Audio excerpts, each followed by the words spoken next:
excited to have as our guest today Amy Daniels from VITAS Healthcare of Chicago South. Welcome, Amy. Thank you so much, Kathy. It's so great to be here with all It's of great to you. have you. And we always enjoy having breakfast with our guests, coffee before, but it was just a special delight to meet with you this morning Thank for the you. first time. It's lovely to meet all of you, and thank you for all you do every day, too, in helping the community. Oh, and thank you. you. What a special heart. Yep. First, maybe tell us a little bit, just briefly, about yourself and your role at VITAS. Thank you. Well, I've been in hospice work for 14 years now. My role at VITAS is really a sales representative educator to go out to hospitals, nursing homes, doctors' offices, assisted livings, in the community to educate what is hospice, what is the benefit, and what does a hospice patient look like. You know, our goal is to get physicians to refer their patients as early as possible when there is a life-limiting terminal disease that's been diagnosed. And so, can you explain how hospice differs from home care? Sure, be happy to. Hospice provides a home care to the patient, but it's not home health like you'd have when you're getting rehabbed from surgery. Mm-hmm. The hospice benefit is for life-limiting terminal illness, where a physician has certified that the patient may or may not have 6 months left to live. And it's really for end-of-life care. It's Medicare Part A. It's paid by Medicare, Medicaid, and many insurances, but it is for providing comfort and dignity at the end of life when curative treatment no longer works. So that's really when the curative treatment is not working any longer, the person with a life-limiting diagnosis has the right. I like to always call hospice a treatment option, mm-hmm. just like any other treatment option. Yes, right. Yes. But I don't think that there's enough information about it for people to make an educated decision. So, thanks for doing what you do. Absolutely, I would agree. Yeah. And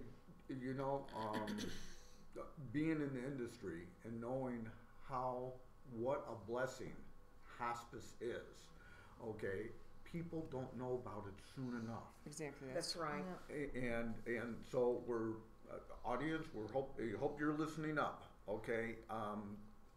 And I'm like to just share this real quickly. Is we just had another miracle happen. We were taking care of somebody, assisting with hospice. They were just taken off of hospice. Right. Jim, Okay. I'm so glad you brought that up, and that's something we educate too. Because if you get hospice early enough for a certified terminal diagnosis, mm-hmm. end stage, Mm-hmm.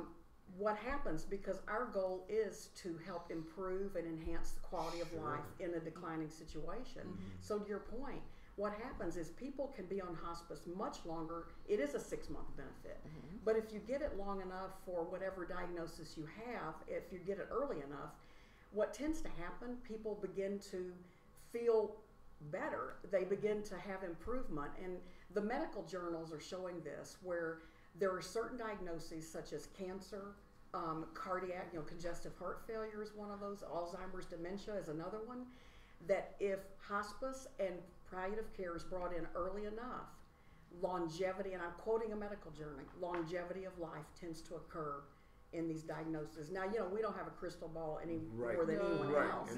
Right. But to your point, we are decertifying hospice patients on a regular basis.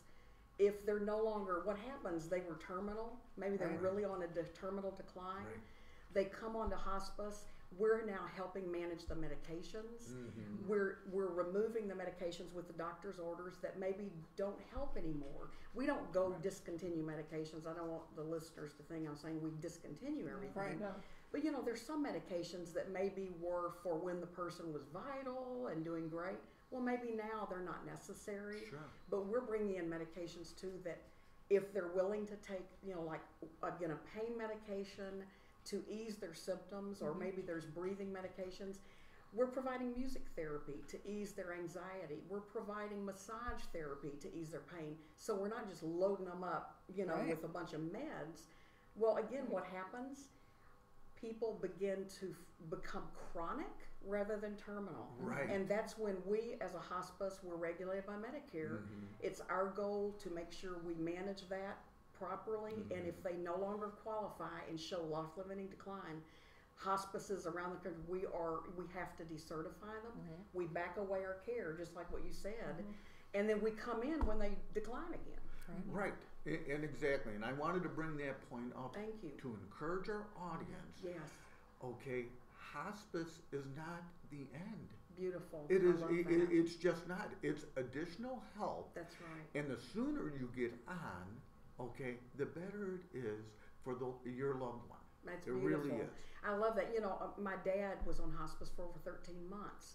But during that time, again, the hospice would look at every, the first 2 certifications of hospice are 90 days.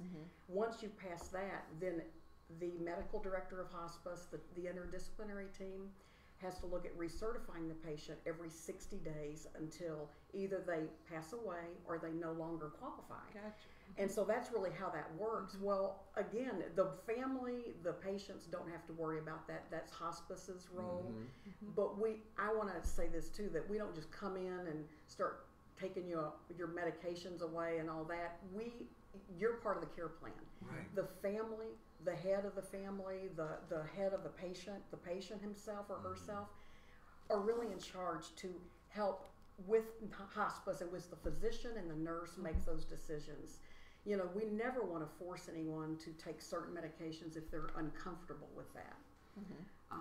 But again, I've mentioned the word in interdisciplinary team. I always like to say one of the misconceptions of hospice, Jim, like you said, and Jeanette and Kathy, is that, hospice, they're going to come in and hasten my death. Right. No. Right. Yeah. Program, what do we hear most often? I wish I had known about hospice earlier. Always. That's what we say all the time. Yep. Yep. Amy, how are people generally referred to hospice? And if someone isn't referred to hospice, can they request it? Yes, beautifully said. Yes, absolutely. Generally, the physician would make the referral to hospice, but it doesn't have to be a physician. A physician does have to write the order for hospice, but I want to empower people that if you have been diagnosed with a life-limiting terminal illness, you're not feeling well, you're not doing well, you have the right to go to your physician and say, you know what, could I look at hospice? Could you refer me to hospice and let me have an evaluation? Again, this is what we're empowering social workers in the hospital, nursing homes, assisted living, the nurses there, to ask the physician, hey, this person is really declining. Here's what's happening. Dr. Smith or whoever, could we make a hospice referral? Again, the doctor has to give the order for hospice, but the referral can come from the person themselves with the illness, with their family member, the caregiver, the loved one. You don't have to wait for a physician to say, now let's talk about hospice. Again, from our end, we're trying to empower physicians to know that hospice is not giving up on their patient. We want every physician to be involved in the care of their patient on hospice if they want to be. VITAS is very clear that we don't want the primary care physician to ever go away. They can be attending of their patient on hospice if they'd like, but if they don't want to be attending, they're still going to be the primary care. Our medical director would take over the care in hospice, but they're very involved with the patient as far as knowing what's going on with that patient. But does that help? Absolutely, absolutely. Thank you. Now you mentioned hospice care at being administered at home. Is it always the case that hospice care is at home? It's wherever the person's home is. So we have persons who are living in a nursing home. Maybe they're on long-term care. They were not able to go home after being in rehabilitation in the nursing home. We can provide hospice right in the nursing home. The nursing home, the room and board, hospice never pays for that, but the room and board is paid by the patient anyway, who's now living, either long-term care insurance or private pay. Same with assisted living. If the person is now living in assisted living, they're already paying their room and board in that assisted living, as we know. We come in and provide hospice in there, the clinical team working with the nurse of assisted living, but now our nurse is coming in, our certified nurse's aide, our social worker, our chaplain, volunteer massage therapy. You can have that in assisted living. We do provide it like in apartments, homes, regular homes. We also have an inpatient unit with VITAS. Some hospices do have an inpatient unit. That is a different level of care of hospice. So what we're talking about at home, routine hospice care, routine home care for hospice is done in the patient's home, wherever that home is. Okay. Thank you for that. Excellent. And so tell us more about the facility and when is care provided there? Sure. So there's 4 levels of care that VITAS and that hospice Medicare offers. Routine home care. The next one is continuous care. Again, continuous care can be done at home or in a nursing facility or in assisted living. That's hospice shifts 24 hours around the clock when the hospice has deemed necessary for this patient to have continuous care. Again, maybe there's intense agitation. There's a symptom that needs more management at the home level. Or pain. For pain, Yeah. agitation, pain, breathing. Sure. The next level of care is respite care. You've been at home as a hospice patient, you're caring for your loved one, and you need a break. You want to take a break. So respite is we take the patient through Medicare to our inpatient facility or to one of our facilities where we have an inpatient contract for respite, giving that person a break. It's paid fully for respite, 5-night, 6-day stay. It's like they're going to a hotel. Hospice comes there. But to eliminate the guilt of a caregiver, that it's not, yes, you could go on vacation, but mostly it's because you've been working yourself to death caring for that person and you need a break. We've talked about that where the family member is only getting 2 hours of sleep at night because the individual needs so much care that it's burning them out. And so caregiver burnout is a major concern in so many different ways, and obviously in hospice too. Absolutely, beautifully said.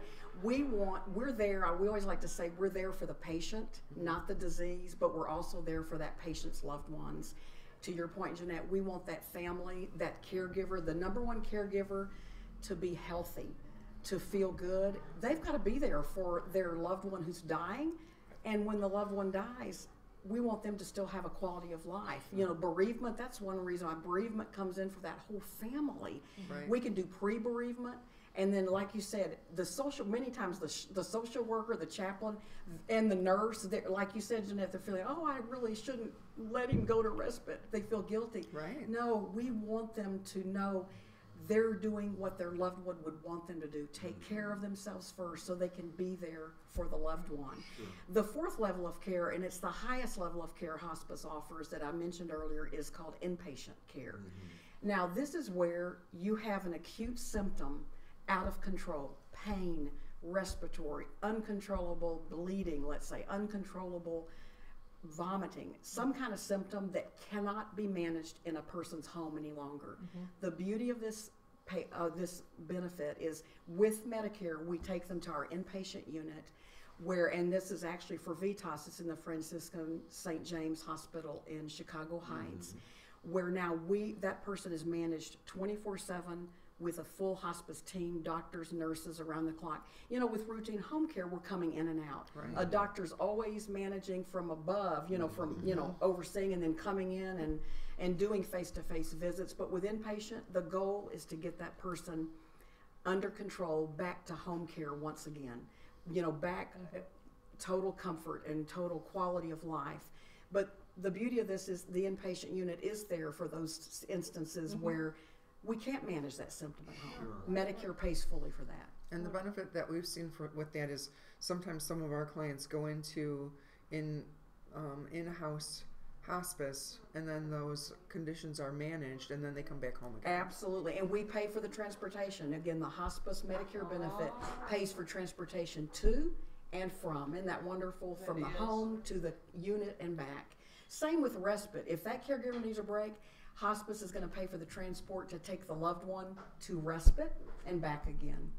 And that's right. Our goal is for the person to die where they want to die, to live where they want to. We love to say hospice is enhancing life. We're really there for the full patient, not the disease. We're really treating the full patient. We want them to live as long as they can where they want to live in this decline. And most people say they would like to die at home, and not in a strange place or not in a facility, an institution. Right. Yeah.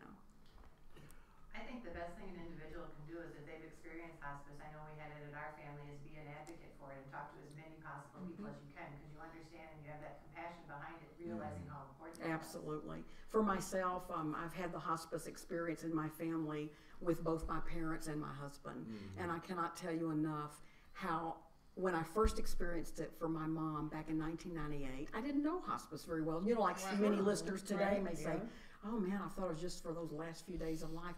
My mom had it and she died pretty young. We didn't want to lose our mom. And my dad especially didn't want to lose the love of his life. Well, I'll be the chaplain, the social worker, the nurse. My sister and I shielded our daddy, empowered by hospice to bring mama home on hospice, to be her 24 caregiver so daddy could get his sleep, and shield him because his heart was broken. And yet hospice came in praying with us, counseling us, just being a listening ear. Right. Her death was very peaceful, and my dad, I can guarantee you that my sister and I, our daughters, our sons, who were the grandchildren, they were heartbroken. But because of hospice, we found joy again, especially for my dad. He found joy again in his life because hospice was there. And then I experienced the same thing just last year. And I cannot tell you how I could not have gone through the experience of losing my husband to brain cancer without hospice. And my husband was a spouse, a hospice spouse. I've been in hospice work for 14 years. And when this came upon us a year ago, and our daughters, we pulled together. Yes, we did treatment. It was brain cancer. But when he was ready, when he saw it wasn't going to work, we were meeting with the social worker at the cancer center, doing the DNR, doing the living will. He did home health until he was not strong enough to continue that. When he was ready for hospice, he signed on, ready, and it was a very beautiful hospice experience, just like we'd had for my mom. Oh, that's beautiful. And you know, my dad, again, 13 months he had hospice. Now, Daddy died in a nursing home with hospice, so it's amazing how I've experienced hospice for my mom at home, my husband at home, but my daddy in a nursing facility, and it was a beautiful experience. Right. So I want to encourage listeners that don't ever feel guilty if you can't care for your aging relative at home. Again, we want you to be able to care for them. Sure. But there are some instances where people literally can't. My dad had long-term care insurance, and it was a beautiful thing. My sister did an amazing job. The nursing home was just 5 minutes from her house. And of course, I was several states away, so I was flying in and out for that 13 months.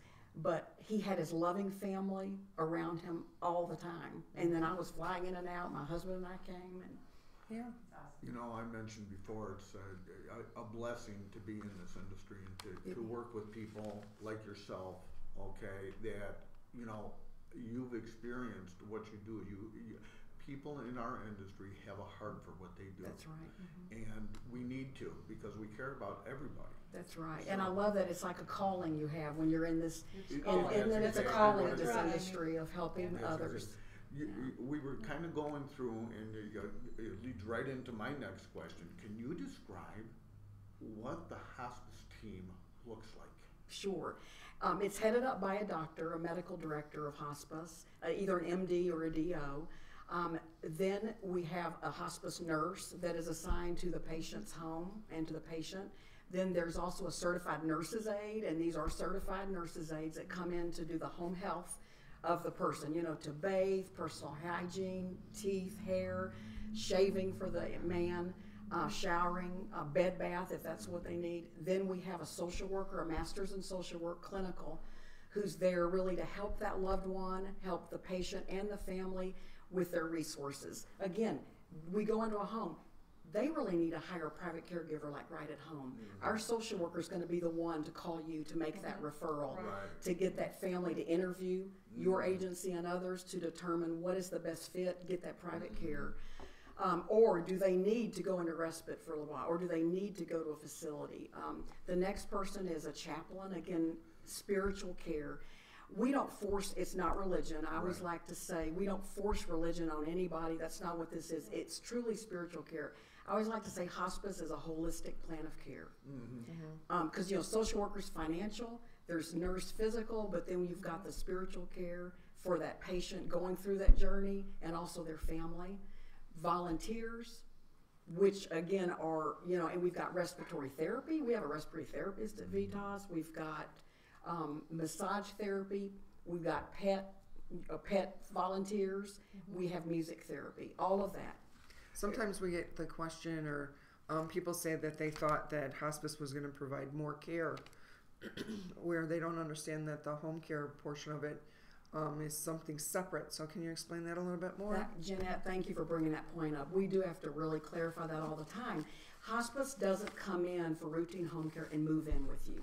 We don't sleep there. We're not 24/7 caregivers.